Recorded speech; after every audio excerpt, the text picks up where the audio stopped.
In the modern game, I would say that it's the fullback position which has evolved the most. Gone are the days of traditional fullbacks like Gary Neville, Sanya and Azpilicueta, and now the fullback role at the highest level requires a lot more tactical versatility, as well as a wider range of attributes. I think predominantly this season we're going to see Ten Hag set up his side in what looks to be a 3-2-2-3, with both fullbacks included in that deeper 5, moving into a 3-1-6 as United push into the final third. And so United's fullbacks need to be able to play in the back 3, playing almost as a wide centre-back at times, whilst also having the ability to invert in field and essentially create a midfield double pivot alongside Casemiro. But not just this, also in the final third they need to be able to push into the half space and also provide the overlapping runs for the wingers ahead. And so I think Diogo Dalot is the perfect fullback for Ten Hag's system.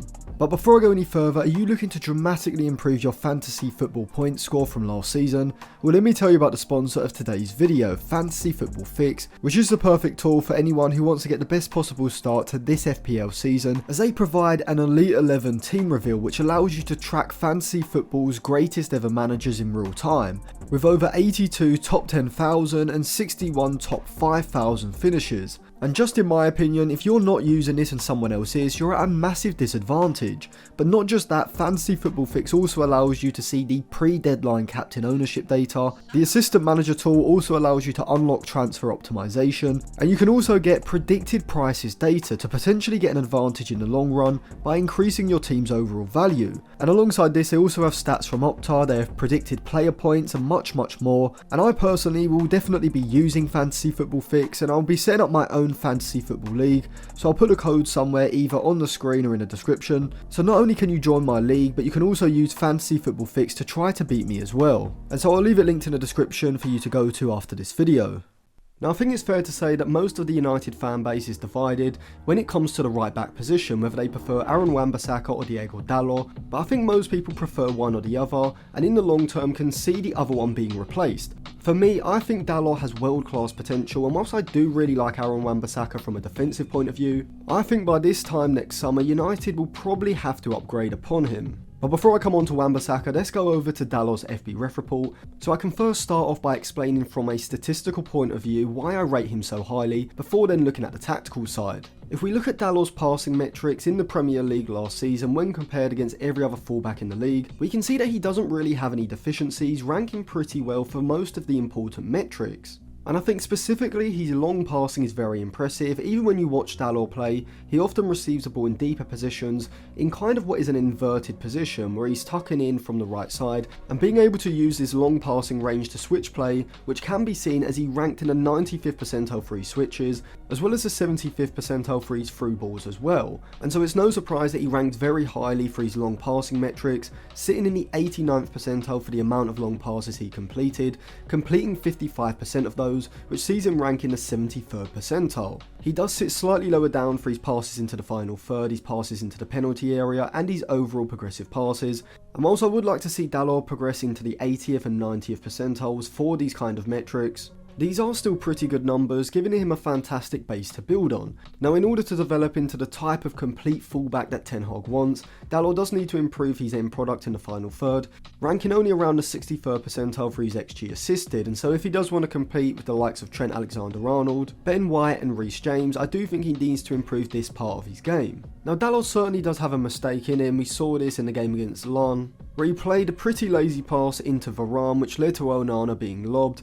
However, I wouldn't be too concerned as this is pre-season and Dalot is pretty good in possession. And whilst I certainly do believe that he does have a defensive mistake in him, certainly from a positional point of view, I actually think he's fairly good from a defensive point of view, and a lot of the criticism he does get does come from these sort of mishaps that he does have. Usually it's down to his defensive positioning, sometimes he gets his body positioning wrong, allowing the player to run off of him. I think in general, Dalot is a very solid defensive fullback, and when we look at the defensive part of his FB ref report, we can certainly see this. When it comes to his tackling and his 1v1 defending, Dalot is very good. He's no Wan-Bissaka certainly, but I really don't have a problem with him from a defensive point of view. He ranks in the 91st percentile for the percentage of dribblers he has tackled, completing 73.3% of those duels, whilst also being a high volume tackler as well, ranking in the 79th percentile for the amount of dribblers he tackled last season, and he also ranks in the 89th percentile for his interceptions. And so to me this shows that Dalot is capable of playing that front foot defender role pushing up the pitch on the flank and looking to apply pressure, which is going to be vital for Ten Hag's system, particularly with the wingers on each side often retaining very narrow positions. And so just naturally the opposition is going to have more space on the flanks, and so having a fullback like Dalot who can not just push out to tackle the opposition player, but try to anticipate a pass and look to intercept the ball before it can get there can be hugely valuable to the overall pressing system. Now whilst I don't think Dalot is as good defensively as Luke Shaw on the left side, I definitely don't think he's a liability as many people suggest, and I think as he gets older he will improve further as just naturally happens. But I think what's more impressive about Dalot is that he's pretty complete as a fullback, being able to do pretty much everything to a fairly high level. If we look at the possession part of his FB ref report, we can actually see he ranks pretty highly for things like carries into the penalty area, his overall successful take-ons, as well as the percentage of successful take-ons he completes as well. And so certainly from a statistical point of view, you've got a fairly complete fullback, someone who can progress the ball via his passing or his carries. Is defensively competent both in one-on-one situations as well as making interceptions, and whilst he doesn't quite yet have that elite level output in the final third, I do think that this season we could really see him developing his crossing from that right side, particularly with a centre forward like Højlund who's going to thrive with these early crosses from deep positions. However, when we look at the passing metrics for Aaron Wan-Bissaka last season in the Premier League, you can see the drastic difference between him and Dalot. Whilst I actually do think Wan-Bissaka is a better short passer in congested areas than Dalot, being able to link the play quickly with a variety of different short passes, moving the ball up the flank, in pretty much every other area in possession, Dalot is superior when it comes to playing his passes into the final third and into the penalty area. This is a part of Wan-Bissaka's game which just isn't up to the level that United need. And whereas I can see Dalot progressing in certain areas where he's around the 50th to 60th percentile, for Wan-Bissaka to be moving from the 30th and 40th percentiles up to the 80th and 90th percentiles isn't impossible, but it's certainly very unlikely.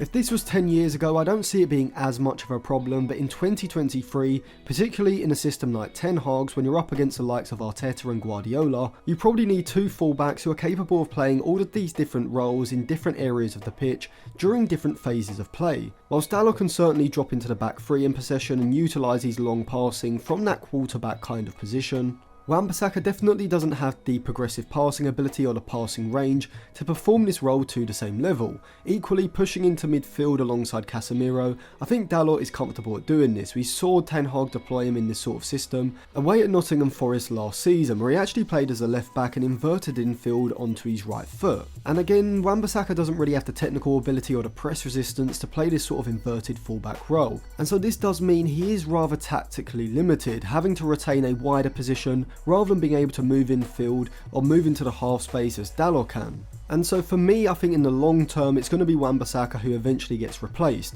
But for this season, I actually do like Dalot and Wan-Bissaka as the two right back options. I think Dalot should be the starter. I think his positional versatility, as well as what he offers in possession, puts him ahead of Wan-Bissaka and just makes him a better option for that fullback role in Ten Hag's system. However, there are going to be situations such as the Carabao Cup final last year when the opposition have a winger like Alan Saint-Maximin, and you probably want Wan-Bissaka in those defensive positions rather than Dalot. And so in big games, particularly in the Champions League, I think Wan-Bissaka is going to be a crucial asset for Ten Hag to have. But my prediction for this season is that we see Dalot go from a pretty good fullback to one of the best in the league. So let me know what you think of Dalot and Wan-Bissaka and who you prefer in the comment section below. Subscribe to the channel and check the description for the links as well, and follow me on Instagram for more content as well.